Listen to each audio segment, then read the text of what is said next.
안녕하십니까 애청자 여러분, 놀라운부동산 놀부입니다. 자, 요즘 아파트 값이 워낙 비싸다 보니까 이 청약에 쏠리는 관심도 그만큼 높아져 있는 상황입니다. 게다가 이 분양가 상한제 때문에 이 조금이라도 저렴하게 아파트를 살 수 있는 기회로 인식이 되고 있죠. 게다가 3기 신도시 사전 청약도 얼마 전에 발표가 되었습니다.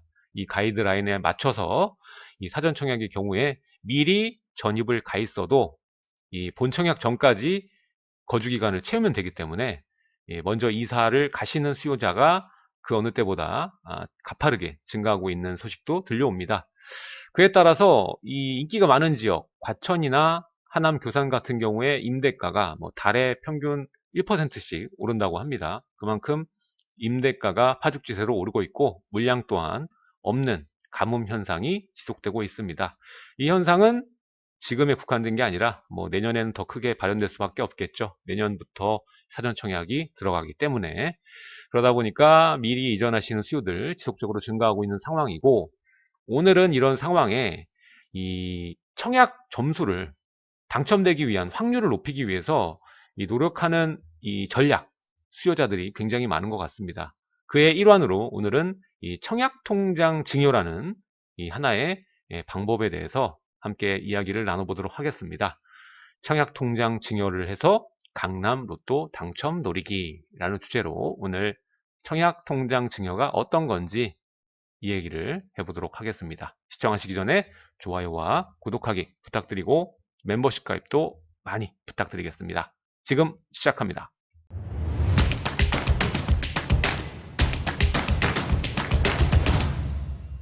자, 요즘 분양가 통제 때문에 이 당첨만 되면 정말 로또죠. 요즘에 거기에 따라서 청약을 노리시는 수요자도 계속 증가하고 있습니다. 대기 수요자가 그만큼 늘어나고 있다는 얘기죠. 그래서 가면 갈수록, 시간이 가면 갈수록, 이건 저번에도 제가 말씀드렸지만은 분양가 상한제가 들어가게 되면은 시간이 지나면 지날수록 경쟁률이 치열해질 것이다, 이렇게 말씀을 드렸죠. 자, 가면 갈수록 지금 청약 경쟁이 치열해지고 있습니다. 자세히 보면 이 수도권의 근방에 분양을 했던 단지들 보면 최저 당첨 커트라인이 다 이제 50점 후반대예요. 57점, 59점. 예. 이게 최저 당첨 커트라인입니다. 그나마 이 안 좋은 호수들. 그쵸? 근데 최고 가점은 70점대가 넘고요. 72점, 74점.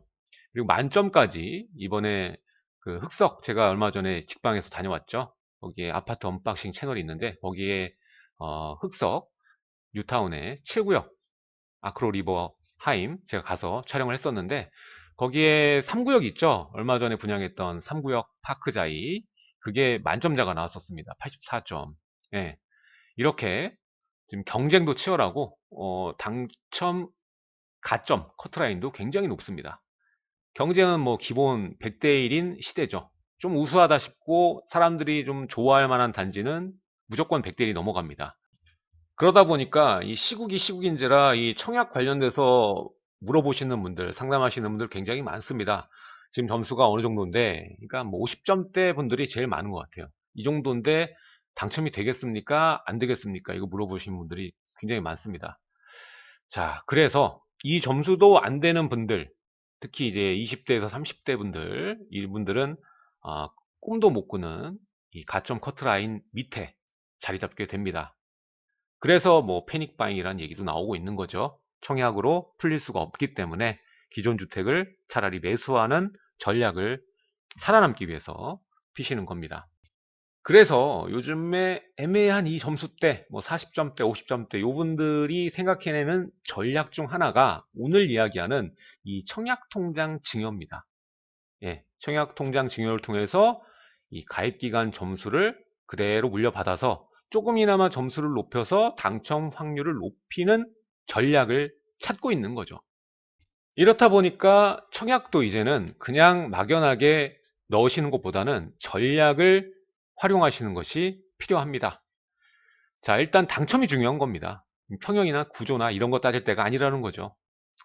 경쟁이 상대적으로 덜한 단지나 평형이나 구조, 이런 것들을 신청하는 겁니다. 구조가 약간 이상하게 돼 있는 구조들, 요런 타입 신청하시는 분들 꽤 많습니다, 요즘에. 당첨되기 위해서 당첨되려면 어디를 넣으면 좋을까요? 하면은 다 평형이 뭐 애매하거나 아예 커버리거나 아니면 구조가 약간 사람들이 좋아하지 않는 판상형은 넣으면 안 되고, 예, 그런 타입으로 신청하시는 분들 요즘 있죠.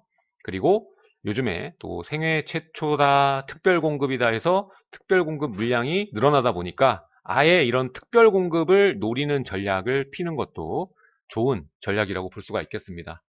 그리고 또 아까도 말씀드렸지만 아예 큰 평형, 국민주택 이하가 아니라 큰 평형으로 해서 추첨제를 노리시는 젊은 수요자들도 많습니다.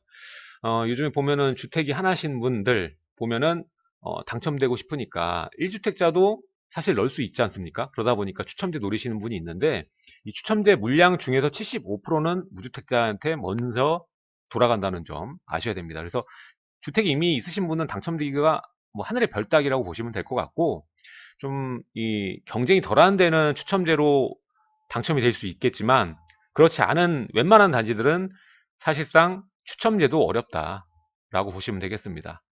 그래서 추첨제 이 무주택자분 75%를 노리고 하는 것도 또 좋은 전략 중 하나가 될 수 있겠죠. 그리고 또 하나 사전 청약 3기 신도시 이거를 위해서 미리 이사를 가두는 것도 하나의 전략이라고 볼 수가 있겠습니다. 자, 청약을 보면은 요즘에 뭐 아무 단지나 그냥 당첨만 되면 된다는 식으로 전략 없이 덤비시는 분들이 있는데 그런 분들은 당첨되기 어렵습니다. 그래서 청약에 관련된 전략도 많이 찾아보시고 공부해야 될 필요가 있는 게 바로 요즘의 현실입니다. 이 3기 신도시도 보면은 인구 순 증가율을 보면은 지금 하남 쪽이나 그리고 과천 쪽이 압도적으로 좀 높거든요. 상대적으로 인천 같은 지역은 오히려 다른 쪽보단 덜하니까 요것도 미리 전략적으로 챙겨 보시면 좋지 않을까 생각이 듭니다.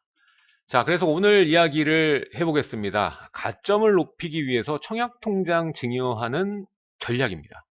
이게 그냥 무조건 이 청약통장 증여한다고 해서 점수가 그대로 옮겨온다고 생각하시는 분들도 있을 것 같습니다. 뭐 부모님이 점수가 뭐 60점대인데 그거 고스란히 받을 수 있다고 생각하시는 분들도 있을 것 같아요. 근데 그게 아니거든요. 오늘 그래서 자세히 보시고 이것도 사실 쓸 수 있는 분들이 정해져 있어요. 점수가 아예 낮으면 이 점수가 유효하지가 않습니다. 먼저 청약 점수 구성을 한번 보겠습니다. 무주택 기간, 부양 가족 수, 청약저축 가입 기간 이 세 가지를 보게 되는데 이 무주택 기간 산정은 만 30세 이후부터 1년에 2점씩 추가가 되면서 32점이 만점이고요. 그리고 부양 가족 수 처음에 5점으로 시작하고요. 한 명당 5점씩 해서 35점. 그러니까 6명. 예, 6명일 경우 만점이 되는 겁니다. 그리고 그 다음에 청약 저축 가입 기간이 1년에 1점씩 차곡차곡 쌓입니다. 그래서 17점이 만점이에요. 이걸 합하게 돼서 84점이 되는 거죠. 자, 여기서 부모님이 만점자다. 근데 증여를 받으면 그대로 또 자녀도 만점이 되느냐? 그게 아니라고 말씀을 드렸죠. 일단 조건이 있습니다. 이 무주택자 직계 가족으로부터 청약 통장을 받게 되면 이 청약 저축 가입 기간만 이어받아서 청약 가점을 높일 수가 있습니다.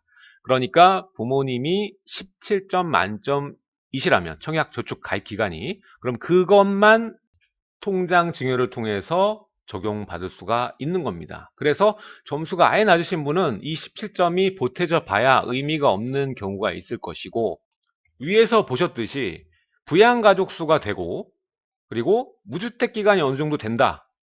그렇다고 하면 이 청약 가입 기간을 증여받아서 활용하게 되면 커트라인 위에 들어갈 수 있을 수 있다라는 겁니다. 그래서 결론적으로 무주택 기간과 부양가족 수 점수가 낮으면 증여를 받아봐야 큰 의미가 없을 수 있다라는 것입니다. 자, 또 여기서 끝이 아니라 무조건 증여가 가능하지도 않습니다. 자, 일단 증여를 받게 된다면 가입기간 만점이시라면 17점으로 바로 시작하게 될 수 있는 게 장점이고요. 근데 이게 그냥 넘어오는 게 아니라 일단 가입자가 사망한 경우에는 어떻게 해서든지 그냥 넘겨받을 수가 있는데 명의 변경을 할 수가 있는데 그 외에 이 증여를 통해서 만약에 받는다 그러면은 이 신규 가입이 이제 안 되는 예전 것, 그러니까 청약저축, 그리고 2000년 3월 25일 이전의 청약부금과 청약예금만 이 명의 변경이 가능하다는 겁니다. 그러니까 첫 번째, 증여를 받을 수 있는 통장인지 아닌지 이것부터 확인을 먼저 해야 되는 것이고요. 또 두 번째도 있습니다. 명의 변경도 그냥 되는 게 아닙니다. 우리가 증여라고 하면 뭐 따로 살아도 멀리 살아도 증여가 가능한 것으로 생각하실 수 있는데, 엄밀히 따지면 이건 명의 변경입니다. 증여라는 얘기를 하는 이유는 이 청약통장에 예치된 금액이 있기 때문에 그 금액이 넘어가면서 이 증여라는 표현을 쓰는 거지, 정확한 표현은 이제 명의 변경입니다. 통장의 명의를 변경하는 거죠. 따라서 이게 이 세대주를 변경하는 경우에 가능한 거예요. 그래서 배우자나 아니면 세대원, 직계 존비속으로 이 세대주를 변경하게 되면 그 변경한 세대주 앞으로 이 통장 명의가 변경이 가능한 겁니다. 그러면서 점수를 가져올 수 있는 것이고 예치금도 가져올 수가 있는 겁니다.